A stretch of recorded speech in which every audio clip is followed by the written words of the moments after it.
E aí, tudo bem com vocês? Acredito que sim, né? Então, olha só, na aula de hoje a gente vai dar sequência à nossa série de videoaulas sobre a era Vargas. Então, dá uma olhadinha aí nas aulas anteriores, revejam as anotações de vocês e, vem comigo.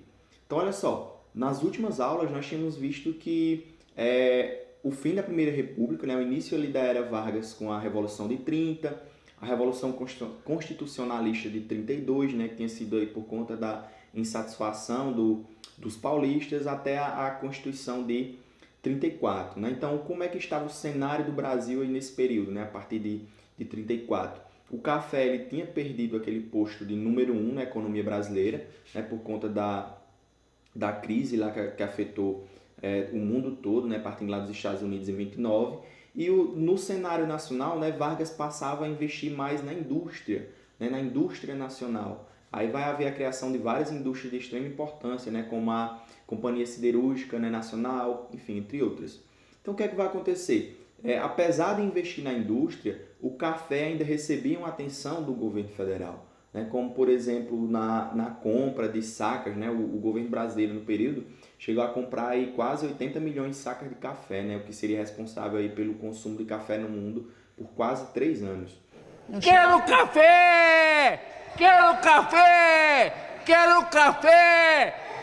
Então, para evitar que o preço do café ele despencasse, né, já que o produto não estava mais sendo comercializado como antes. Então, apesar de estar investindo na indústria, Vargas continuava tentando salvar ali o café dessa crise que ele vinha passando. E era uma forma também de você meio que apaziguar ali os ânimos com as elites paulistas, né, cafeicultoras de São Paulo. Só que o que é que acontece?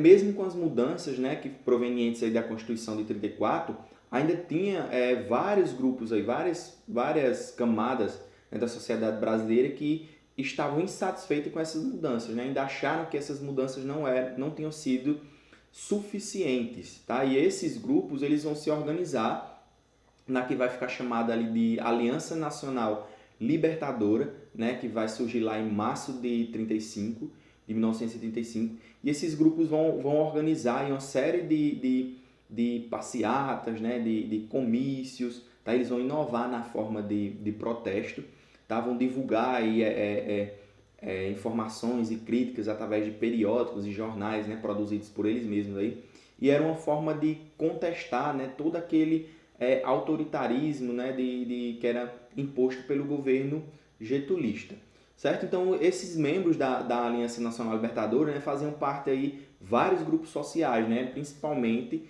da classe média urbana brasileira. Aí vai ter comunista, socialista, operário, né, membros de camponeses, né, quem é do campo. Então, vai reunir todo esse grupo aí, essa diversidade de pessoas, e eles vão ter umas reivindicações tidas como mais radicais, né? Vão exigir aí que seja atendida o interesse dos operários, que era uma jornada de trabalho de 8 horas diárias, salário mínimo, né? A questão do direito à greve, vão exigir aí uma distribuição de terra, né, dos latifúndios que eram improdutivos, né? Vão exigir a questão da reforma agrária, vão querer a nacionalização das empresas estrangeiras, vão querer o fim da dívida externa, né, que o Brasil não pague lá a dívida externa, questão dos empréstimos que tinha conseguido lá fora. Então vai ser uma série de reivindicações, então vai ser um movimento de contestação ao governo Vargas. Tá? Então a ANL, a Aliança Nacional Libertadora, vai ser um movimento que vai contestar ali a forma que Vargas estava ditando ali seu governo. Né? Então Vargas, como nós já vimos aqui, que vinha desde 30 com uma série de medidas autoritárias, o que é que ele faz? Ele fecha, né, a ANL. Tá? Ele vai se aproveitar ali de um discurso que teria sido proferido pelo Luiz Carlos Prestes, né, membro lá participou do movimento revoltoso lá da coluna Prestes, e um desses discursos inflamados, né, Luiz Carlos Prestes teria levantado lá a hipótese de uma revolta, né, de uma revolta armada para tentar tomar o poder. Então, usando esse pretexto, né, de que estava sendo incitado na ANL uma revolta armada, o que é que aconteceu? Vargas vai lá e fecha a ANL, e ela também já tinha perdido apoio, porque apesar de fazer de fazerem parte da ANL muitos grupos sociais, né, tinha uma parcela desses grupos que não eram tão radicais, né? Não eram a favor dessa revolta popular, né? De ir para a luta, enfim. Então, quem não era a favor desse tipo de movimento acabou se afastando da ANL, né? Deixando aí os principais líderes ali da vertente do PCB, que era Partido Comunista do Brasil, meio que isolados com essa ideia de revolta armada do povo, né? Então, depois que ele fecha a ANL, né, o que é que vai acontecer? O PCB, né, que era o Partido Comunista Brasileiro, que surgia aí que atuava ali no período, ele vai se aliar, né, tentar se unir ali com a Internacional Comunista, que seria um partido comunista internacional que tem como objetivo traçar estratégias de atuação para o movimento comunista no mundo, né, fazer com que eles atuassem de uma maneira padrão para tentar instaurar aí o comunismo no mundo. Certo? Então o PCB vai, né, se aliar ali com o Internacional Comunista para tentar traçar uma estratégia. Aí isso vai ter como liderança aí Luiz Carlos Prestes, né, outros militares que vão fazer parte desse grupo, né, deputados, enfim. O que é que vai acontecer? Como estratégia, eles vão tentar colocar em prática essa ideia da revolta, né, dos levantes militares, da revolta armada. Só que o que é que vai acontecer? Eles vão ser facilmente derrotados, né, pela força do Poder Executivo, pelo governo federal, né, pelo exército do governo. Por quê? Porque era um movimento que tinha um efetivo baixo, né, tinham poucos militares comparando com o Exército Nacional que faziam parte, certo? E tinham pouco apoio popular também, né? Eles tinham a estratégia de fazer uma série de levantes militares espalhados pelo Brasil, depois apoio ali dos operários, fazer uma greve nacional, para aí tentar fazer com que o comunismo fosse instaurado no país. Só que o que é que acontece? Né? Eles têm pouco apoio popular, né? Por conta desse tipo de estratégia, né? Dessa revolta armada. Eles não conseguem ter o apoio da massa em geral, e o que dificulta o sucesso desse plano. Então, Vargas ele fecha a ANL, né? Depois acontece esse movimento, esse levante para tentar instaurar o comunismo, que é conhecido como a Intentona Comunista, mas aí não chegou nem perto de ser um movimento efetivo, né? Então não levou, né, tanto, como é que posso dizer, tanto perigo, né? Não foi uma ameaça grande esse movimento, essa intentona comunista, certo? Então Vargas ele fecha, e vocês podem perceber que esse movimento ele vai servir de estratégia para que Vargas ele permanecesse no poder na eleição que aconteceria lá em 38. Tá? Então Vargas vai utilizar desse pretexto, desse movimento comunista querendo se instalar no Brasil, para dar um novo golpe, né? Para cancelar a eleição que iria acontecer em 1938 e continuar no poder, né? Dando início ao que vai ser conhecido como o Estado Novo, certo? Mas continuando, em contrapartida, né, esse movimento comunista, ao surgimento da ANL, vai surgir no Brasil, né, a AIB, né, que é a Associação Integralista Brasileira, né, que vai ter os ideais totalmente contrários à ANL. A AIB, né, esse movimento integralista, ele vai ser mais voltado para o movimento nazifascista que surgia lá na Alemanha e na Itália, né?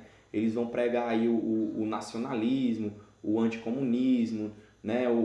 Alguns membros da ala mais radical eram contra judeus e outras raças, né, que estavam aqui no Brasil. Então o AIB vai ser um movimento mais conservador do que a própria ANL, né? E esse movimento vai ser fundado pelo jornalista lá Plínio Salgado, né? E ele vai tentar, inclusive, concorrer com Vargas na eleição de 38. Ele lança a candidatura em 36, só que quando tem conhecimento que Vargas já pretendia, né, dar um golpe, ele acaba retirando a candidatura e prestando apoio ao governo de Getúlio Vargas, né? Então a AIB apoia Vargas, e em 1938 ele vai lá e dá um golpe, né? Não cancela as eleições sobre o pretexto de que o Brasil ia sofrer uma nova ameaça comunista, que ficou conhecido como Plano Cohen, né? Esse Plano Cohen foi um plano falso, né?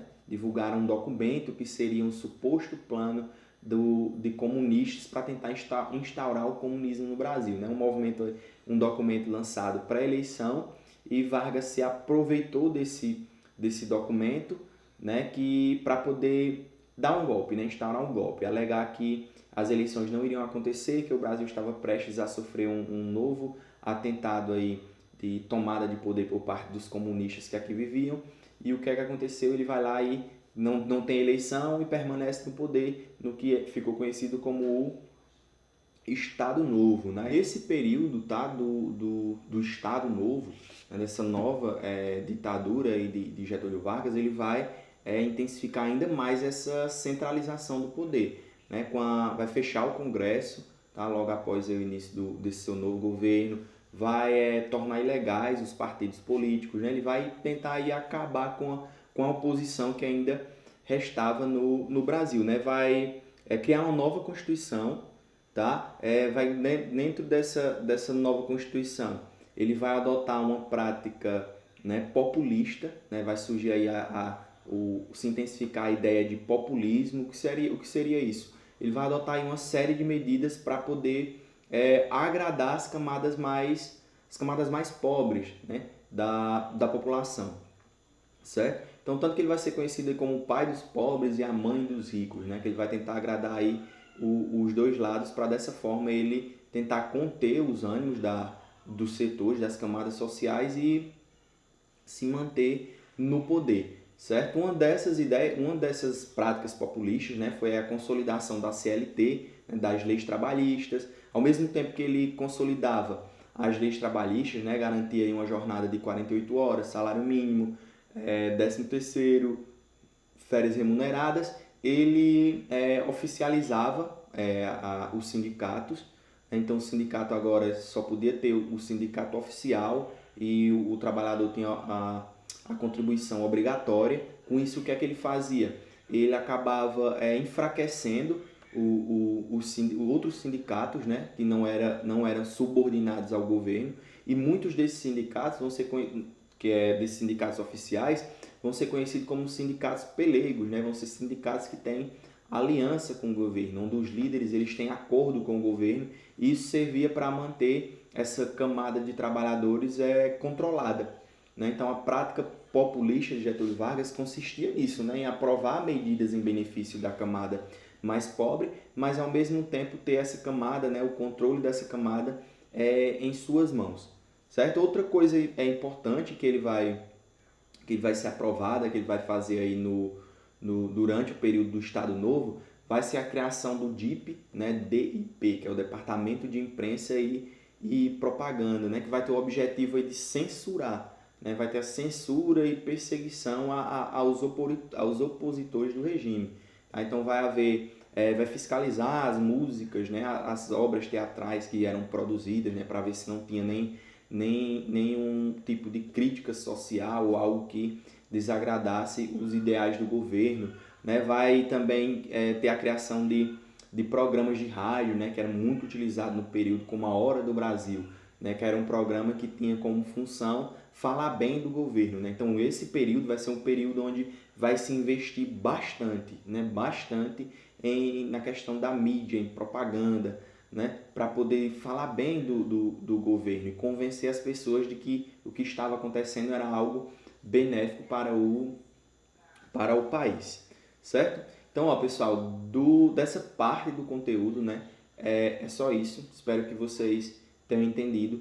Em outras aulas aí mais adiante, nós vamos ver como é que chega ao fim, né, o Estado Novo e o governo de Vargas, tá? Então, por hoje é só. É isso aí, tchau e bons estudos.